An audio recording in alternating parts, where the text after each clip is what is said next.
Hello guys, welcome back to my channel. ಎಲ್ಲರೂ ಹೇಗಿದ್ದೀರಾ? ಚೆನ್ನಾಗಿದ್ದೀರಿ ಅಂತೇಳಿ ಭಾವಿಸ್ತೀನಿ. ಇಲ್ಲಿ ನಾನು ಕೂಡ ಚೆನ್ನಾಗಿದ್ದೀನಿ.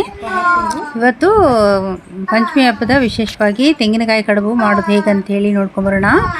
ತುಂಬ ರುಚಿಯಾಗಿರ್ತದೆ ಗೈಸ್, ಸಖತ್ ಟೇಸ್ಟಿಯಾಗಿರ್ತದೆ.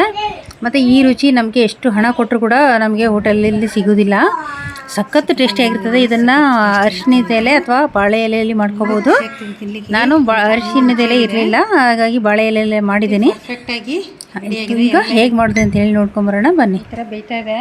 ಇದು ಬೇಯಬೇಕು ಕರೆಕ್ಟಾಗಿ 20 ನಿಮಿಷ ಬೇಯಬೇಕು. ಹಬೆಯಲ್ಲೇ ಬೇಯಬೇಕು. ಇದು ಎಲ್ಲ ಬೆಂದು ಚೆನ್ನಾಗಿ ಬರ್ತದೆ. ಮತ್ತು ತೆಗಿಯುವಾಗ ತೋರಿಸ್ತೀನಿ.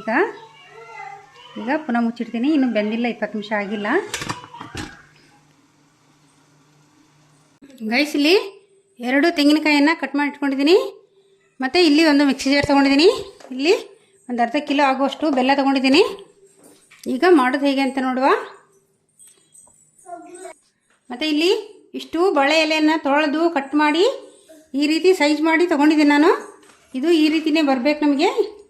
ಇದು ಹೀಗೆ ಫೋಲ್ಡ್ ಮಾಡಲಿಕ್ಕೆ ಬೇಕು. ಅದಕ್ಕೋಸ್ಕರ ಇಷ್ಟಿಷ್ಟೇ ಕಟ್ ಮಾಡಿ ಎಲ್ಲ ತೊಳೆದು ವಾಶ್ ಮಾಡಿ ಇಟ್ಕೊಂಡಿದ್ದೀನಿ ನೀಟಾಗಿ.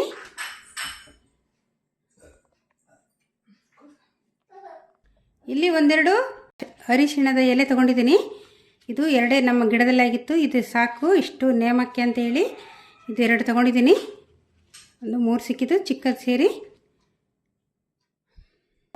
ಗೈಸ್, ಇಲ್ಲಿ ಅಕ್ಕಿನ ನೀರಲ್ಲಿ ಹಾಕಿ ನೆನೆಸಿದ್ದೆ. ಇದು ಒಂದು 4 ಅವರ್ ಆದರೂ ನೆನೆಬೇಕು ನಮಗೆ. ಈಗ ಇದು ಪರ್ಫೆಕ್ಟಾಗಿ ನೆಂದಿದೆ. ಈಗ ಮಾಡೋದು ಹೇಗೆ ಅಂತ ನೋಡುವ. ಈ ಅಕ್ಕಿನ ನೀರಿಲ್ಲದಾಗಿ ಗಟ್ಟಿಯಾಗಿ ಮಿಕ್ಸಿ ಮಾಡ್ಕೋಬೇಕು. ಈಗ ಮಾಡೋದು ಹೇಗೆ ಅಂತ ನೋಡುವ. ಗೈಸ್, ಇಲ್ಲಿ ತೆಂಗಿನಕಾಯಿಯನ್ನು ನಾನು ಸ್ವಲ್ಪ ತರಿತರಿಯಾಗಿ ರುಬ್ಬಿ ತಗೊಳ್ತೀನಿ.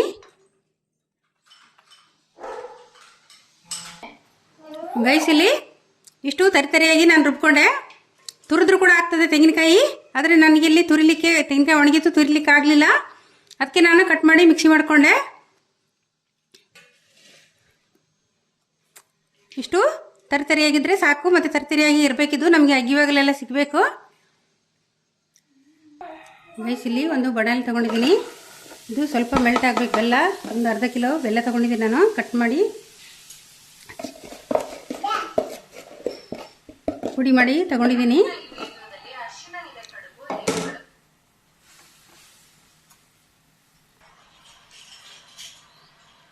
ಗೈಸ್, ಸ್ವಲ್ಪ ತುಪ್ಪ ಹಾಕ್ತೀನಿ.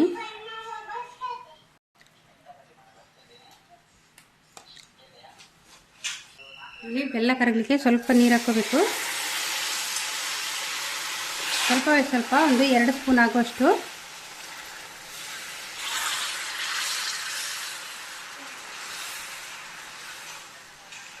ಬೆಲ್ಲ ಮೆಲ್ಟ್ ಆಗಬೇಕಲ್ವ, ಅದಕ್ಕೋಸ್ಕರ.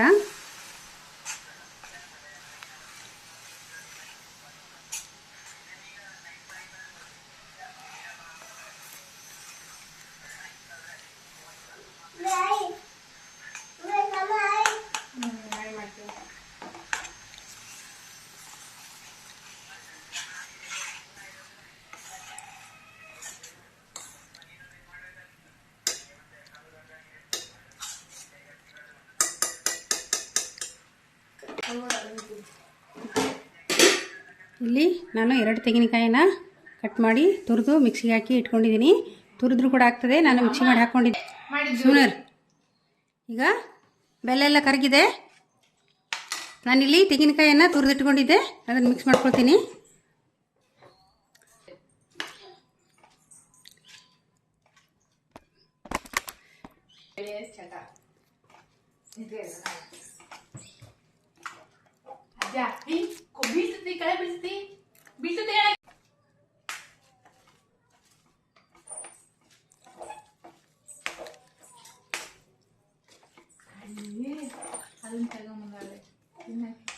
ತಿಂತೀನಿ ಹೊಟ್ಟೆ ಬರ್ಸ್ಕೊಂತ ಇವತ್ತು. ಇದು ತಿನ್ನಂತ ಬಿಡು, ಕಡುಬು ತಿನ್ನಂತೆ.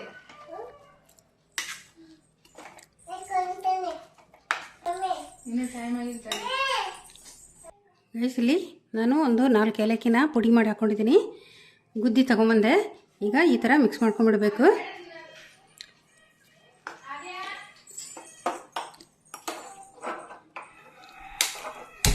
ಮೆಲ್ಲ ಫ್ಲೇಮ್ ಇಟ್ಕೊಂಡು ಸ್ವಲ್ಪ ಇದನ್ನು ಬಿಸಿ ಮಾಡ್ಕೋಬೇಕು. ಇದು ಬೆಲ್ಲ ಮತ್ತು ತೆಂಗಿನಕಾಯಿ ಕರೆಕ್ಟಾಗಿ ಮಿಕ್ಸ್ ಆಗಬೇಕಲ್ವಾ. ಮತ್ತು ಈಗ ನಾನು ಏಲಕ್ಕಿ ಪುಡಿಯನ್ನು ಕೂಡ ಹಾಕ್ಕೊಂಡೆ.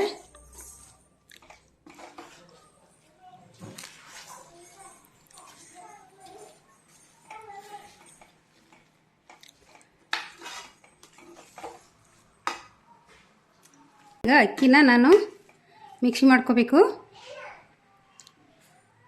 ಗೈಸ್ ಇಲ್ಲೇನೋ ಅಕ್ಕಿನ ನಾನು ನೆನೆಸಿಟ್ಕೊಂಡಿದ್ದೆ, ಇದು 4 ಅವರ್ ಜಾಸ್ತಿ ಆಗಿದೆ. ಈ ಥರ ನೆನೆಸಿಟ್ಕೋಬೇಕು. ಇದನ್ನು ನೀರು ಹಾಕದೇ ರುಬ್ಕೋಬೇಕು. ಇದು ಗಟ್ಟಿಯಾಗಬೇಕು ನಮಗೆ. ಈಗ ರುಬ್ಬಿ ಆದಮೇಲೆ ಹೇಗೆ ಅಂತೇಳಿ ತೋರಿಸ್ತೀನಿ. ಗೈಸ್ ಇಲ್ಲಿ ನೋಡಿ ಎಷ್ಟು ಗಟ್ಟಿಯಾಗಿ, 1-2 ಸ್ಪೂನ್ ಅಷ್ಟೇ ನೀರು ಹಾಕ್ಕೊಳೋದು, ಜಾಸ್ತಿ ಹಾಕ್ಕೊಂಡಿಲ್ಲ. ಇಷ್ಟು ಗಟ್ಟಿ ಬೇಕು ನಮಗೆ ಎಲೆಗೆಲ್ಲ ಹಾಕ್ಕೊಳ್ಳಿಕ್ಕೆ ಅಂಟಿಸ್ಕೊಳ್ಳಿಕ್ಕೆ ಬೇಕಲ್ವಾ. ಇದನ್ನು ತುಂಬ ನೀರಾಗಿ ತಿರುಗಬಾರ್ದು, ಮಿಕ್ಸಿ ಮಾಡ್ಕೋಬಾರ್ದು. ಒಂದು ಸಣ್ಣ ಸ್ಪೂನಲ್ಲಿ 1-2 ಸ್ಪೂನ್ ಅಷ್ಟು ಹಾಕಿ ಇದೇ ಥರ ಎಷ್ಟು ಗಟ್ಟಿ ಆಗ್ತದೆ ಅಷ್ಟು ಗಟ್ಟಿನ ನಾವು ಮಾಡ್ಕೋಬೇಕು. ಇದನ್ನು ಈಗ ಈ ಥರ ಮಿಕ್ಸಿ ಹಾಕ್ಕೊಂಡೆ. ಮಾಡೋದು ಹೇಗಂತೆ ನೋಡುವ ಗೈಸ್. ಇದು ಇಷ್ಟು ಗಟ್ಟಿಯಾಗಿ ಎಷ್ಟು ಸಣ್ಣ ಆಗ್ತದೆ ಅಷ್ಟು ಸಣ್ಣಕ್ಕೆ ಮಿಕ್ಸಿ ಮಾಡ್ಕೋಬೇಕು.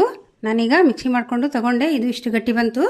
ಇದು ನಮಗೆ 1 ಸ್ಪೂನ್ ಹಾಕಿ ನಮಗೆ ಮಾಡಲಿಕ್ಕೆ ಬೇಕು. ಇಷ್ಟು ಗಟ್ಟಿ ಬೇಕು ಇದು. ಮತ್ತು ತುಂಬ ತೆಳ್ಳಗಾದರೆ ಸರಿಯಾಗೋದಿಲ್ಲ, ಹರಿದೋಗ್ತದೆ. ಅದಕ್ಕೆ ಇಷ್ಟು ಗಟ್ಟಿಯೇ ಬೇಕಿದು. ನಾನು ಇಷ್ಟು ಗಟ್ಟಿನ ಮಾಡಿಕೊಂಡೆ. ನೋಡಿ ಹೇಗೆ ನಿಲ್ತದೆ, ಅಷ್ಟು ನಿಲ್ಲಬೇಕು.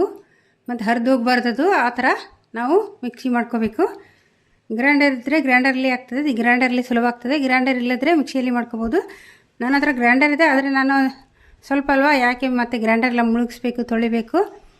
ಅದಕ್ಕೆ ನಾನು ಮಿಕ್ಸಿಯಲ್ಲೇ ಮಾಡ್ಕೊಂಬಿಟ್ಟೆ, ಈಸಿ ಆಗ್ತದಂತ. ಈಗ ಮಾಡೋದು ಹೇಗೆ ಅಂತ ನೋಡುವ ಗೈಸ್. ಇಲ್ಲಿ ಇದು ನಾವು ತೆಂಗಿನಕಾಯಿ, ಬೆಲ್ಲ, ಏಲಕ್ಕಿ ಏನು ರೆಡಿ ಮಾಡ್ಕೊಂಡಿದ್ವಿ ಇದು ಕೂಡ ರೆಡಿಯಾಗಿದೆ. ಇಲ್ಲಿ ನೇಮಕ್ಕೆ ಅಂತ ಹೇಳಿ ಆ್ಯಕ್ಚುಲಿ ಅರಿಶಿಣ ಎಲೆಯಲ್ಲಿ ಕಡುಬು ಮಾಡ್ತಾರೆ. ನಾನು ಸುಮ್ಮನೆ ನೇಮಕ್ಕೆ ಇದು ಮಾಡೋದಿಲ್ಲ ಅಂತ ಹೇಳಿ ಆಗಬಾರ್ದಲ್ವ, ಅದಕ್ಕೋಸ್ಕರ ಇದು ದೇವರಿಗೆ ಶ್ರೇಷ್ಠ ಅಂತೆ ಇಲ್ಲಿ ನಮ್ಮ ಕಡೆಯಲ್ಲಿ. ಅದಕ್ಕೋಸ್ಕರ ನಾನು ಒಂದು ದೇವರಿಗೂ ಅಂತೇಳಿ ಒಂದು ನೇಮಕ್ಕೆ ಇರಲಿ ಅಂತೇಳಿ ಒಂದು 3 ಎಲೆ ತಗೊಂಡೆ, ನಮ್ಮ ಗಿಡದಲ್ಲೇ ಆಗಿದ್ದು. ಮತ್ತು ಇಲ್ಲಿ ಅಕ್ಕಿನ 4 ಅವರ್ ನೆನೆಸಿಟ್ಟು ಈಗ ಮಿಕ್ಸಿ ಮಾಡಿಕೊಂಡೆ, ನೀರಿಲ್ಲದೆ ಗಟ್ಟಿಯಾಗಿ ಹೇಗೆ ಅಂತ ತೋರಿಸಿದಲ್ವ. ಮತ್ತು ಇಲ್ಲಿ ಬಾಳೆ ಎಲೆಯನ್ನು ಚೆನ್ನಾಗಿ ವಾಶ್ ಮಾಡಿ ಕಟ್ ಮಾಡಿ ಇಟ್ಕೊಂಡಿದ್ದೀನಿ.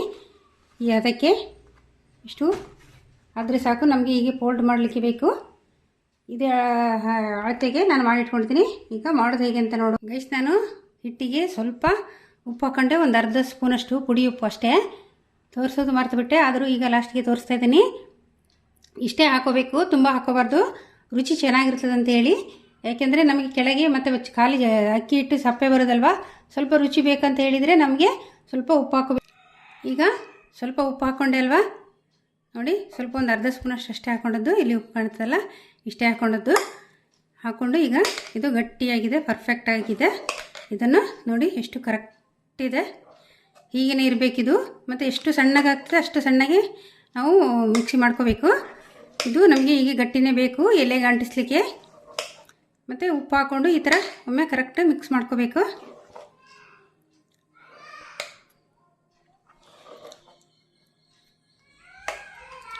ಗೈಸ್ ಇಲ್ಲಿ ಈ ಥರ ಒಂದು ಪಾತ್ರೆ ತೊಗೊಂಡಿದ್ದೀನಿ, ಇಡ್ಲಿ ಪಾತ್ರೆ ಕೂಡ ಆಗ್ತದೆ. ನಮಗೆ ಸ್ಟೀಮ್ ಆಗಬೇಕಷ್ಟೇ. ಇದರಲ್ಲಿ ನೀರನ್ನು ಹಾಕಿ ಇಟ್ಕೊಂಡಿದ್ದೀನಿ. ಇದು 20 ನಿಮಿಷ ನಮಗೆ ಕರೆಕ್ಟಾಗಿ ಬೇಯಬೇಕು.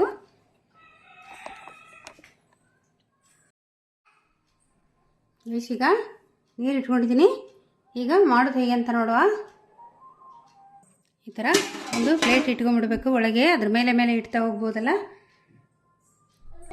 ಗೈಸ್ ಇಲ್ಲಿ ನಮಗೆ ತೆಂಗಿನಕಾಯಿದು ಬೆಲ್ಲ ಹಾಕಿದ್ದು ಇದು ಕೂಡ ರೆಡಿ ಇದೆ. ಇಲ್ಲಿ ಹಿಟ್ಟು ಕೂಡ ರೆಡಿ ಇದೆ.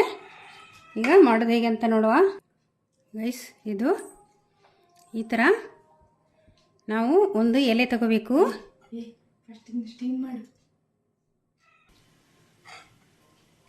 ಗೈಸ್ ಇಲ್ಲಿ ಈ ಥರ ಹಾಕ್ಕೊಂಡು ಇದನ್ನು ನಾವು ಸ್ಪ್ರೆಡ್ ಮಾಡ್ಕೋಬೇಕು.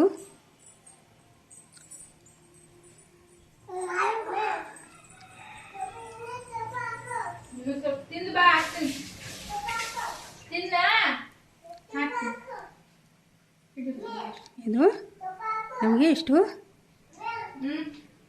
ದಪ್ಪದಲ್ಲಿದ್ದರೆ ಸಾಕಾಗ್ತದೆ. ಗೈಸ್ ಈಗ ಪರ್ಫೆಕ್ಟಾಗಿ ರೆಡಿ ಆಯಿತು. ಇದು ಇಷ್ಟೇ ಆಗಬೇಕು ನಮಗೆ.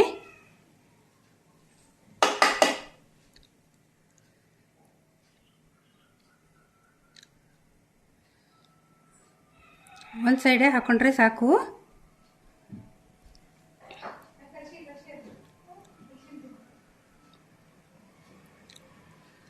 ಸ್ವಲ್ಪ ಬೇಕಿದ್ರೆ ಸ್ವಲ್ಪ ಕೂಡ ಹಾಕೋಬೋದು. ನಮಗೆ ಚೆನ್ನಾಗಿ ತಿನ್ನಲಿಕ್ಕೆಲ್ಲ ಸಿಗಬೇಕಂತ ಹೇಳಿದರೆ ಸ್ವಲ್ಪ ಜಾಸ್ತಿ ಹಾಕೋಬೇಕು. ಇದು ತುಂಬ ಕೆಲಸ ಇದೆ, ಆದರೆ ತಿನ್ನಲಿಕ್ಕೆ ಸಖತ್ತಾಗಿರ್ತದೆ. ಇದರೊಟ್ಟಿಗೆ ತುಪ್ಪದೆಲ್ಲ ಹಾಕ್ಕೊಂಡು ತಿಂತಾಯಿದ್ರೆ ಅಷ್ಟು ಕೂಡ ತಿನ್ಬೋದು ಗೈಸ್. ಸೂಪರಾಗಿರ್ತದೆ, ಸಖತ್ ಟೇಸ್ಟಿಯಾಗಿರ್ತದೆ. ಈಗ ಇದು ಮಾಡಬೇಕಾಗಿದ್ದು ಇಷ್ಟೇ. ಇದನ್ನು ಫೋಲ್ಡ್ ಮಾಡೋದು, ಈ ಥರ ಈಚೆಯಿಂದ ಫೋಲ್ಡ್ ಮಾಡೋದು, ಆದರೆ ಈಚೆಯಿಂದ ಮತ್ತು ಹೀಗೆ ಮಾಡಿ ಹೀಗೇ ಇಡಬೇಕು ಅಷ್ಟೇ ಗೈಸ್.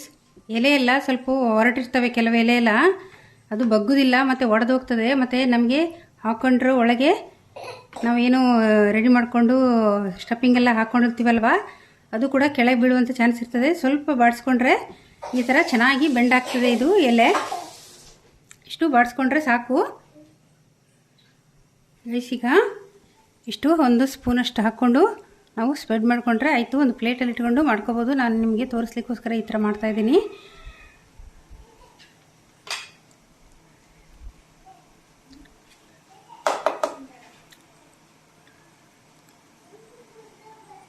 ಇಲ್ಲಿ ಈ ಥರ ನಮಗೆ ತೆಳುವು ಸ್ವಲ್ಪನೇ ಹಾಕ್ಕೋಬೋದು. ನಮಗೆ ತೆಳ್ಳಗೆ ಬೇಕು, ಜಾಸ್ತಿ ನಮಗೆ ಬೇಡ ಅಂತ ಹೇಳಿದರೆ ಈ ಥರನೇ ಹಾಕ್ಕೋಬೋದು.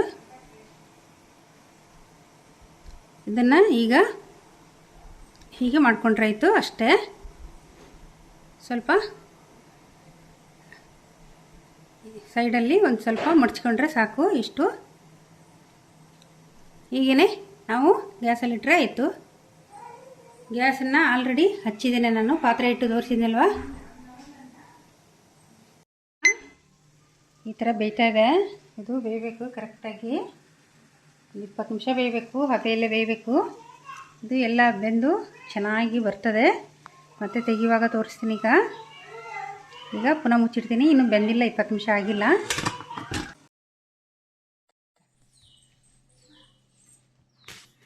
ಗೈಸಲ್ಲಿ ಈಗ ಹೇಗೆ ಬಂತಂತೇಳಿ ನೋಡುವ.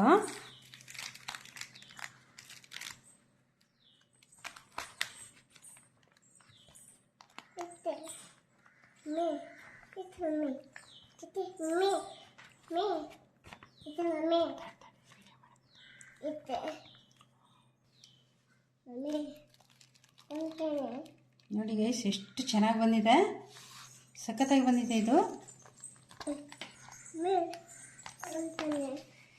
ಇದಕ್ಕೆ ತುಪ್ಪ ಹಾಕಿ ತಿಂತಾಯಿದ್ರೆ ಸಖತ್ ಟೇಸ್ಟಿಯಾಗಿರ್ತದೆ.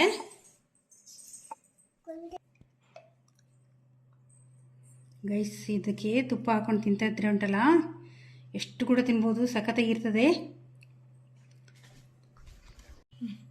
ಕಟ್ ಮಾಡೋದು ಗೈಸ್, ಈ ಥರ ತುಪ್ಪ ಹಾಕ್ಕೊಂಡ್ಬಿಡ್ಬೇಕು. ತುಪ್ಪ ಹಾಕ್ಕೊಂಡು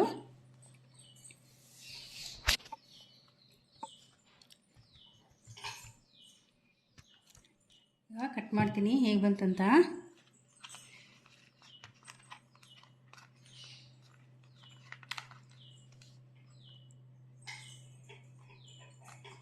ವಾವ್, ಸಖತ್ತಾಗಿ ಬಂದಿದೆ ಗೈಸ್, ಸಖತ್ ಟೇಸ್ಟಿಯಾಗಿರ್ತದೆ ಇದು.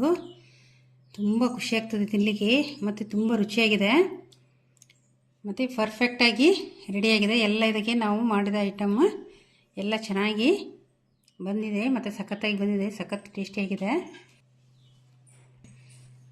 ಗೈಸ್. ಈ ಥರ ಬಂತು, ಕಟ್ ಮಾಡಿ ನೋಡಿ, ಒಳಗೆ ಎಷ್ಟು ಚೆನ್ನಾಗಿ ಬಂದಿದೆ. ಸ್ಟಫಿಂಗ್ ಎಲ್ಲ ಚೆನ್ನಾಗಿದೆ ಮತ್ತು ಪರ್ಫೆಕ್ಟಾಗಿ ರೆಡಿಯಾಗಿದೆ. ಇದು ತುಂಬ ಟೇಸ್ಟಿಯಾಗಿರ್ತದೆ. ನಾವು ಪಂಚಮಿ ಹಬ್ಬಕ್ಕೆ ಪ್ರತಿ ಸರಿನೂ ಮಾಡ್ತೀವಿ. ಇದೇ ಈ ರೀತಿ ನಾವು ಅರಿಶಿಣದ ಎಲೆಯಲ್ಲಿ ಕೂಡ ಮಾಡ್ಕೋಬೋದು. ಹಾಗೆ ತುಂಬ ಟೇಸ್ಟಿಯಾಗಿರ್ತದೆ ಮತ್ತು ತುಂಬ ರುಚಿಯಾಗಿರ್ತದೆ, ಮತ್ತು ತುಂಬ ಈಸಿ ಕೂಡ ಇದೆ. ವಿಡಿಯೋ ಇಷ್ಟ ಆದರೆ ಲೈಕ್ ಮಾಡಿ, ಶೇರ್ ಮಾಡಿ, ಪ್ಲೀಸ್ ಸಬ್ಸ್ಕ್ರೈಬ್ ಮಾಡಿ. Thank you for watching.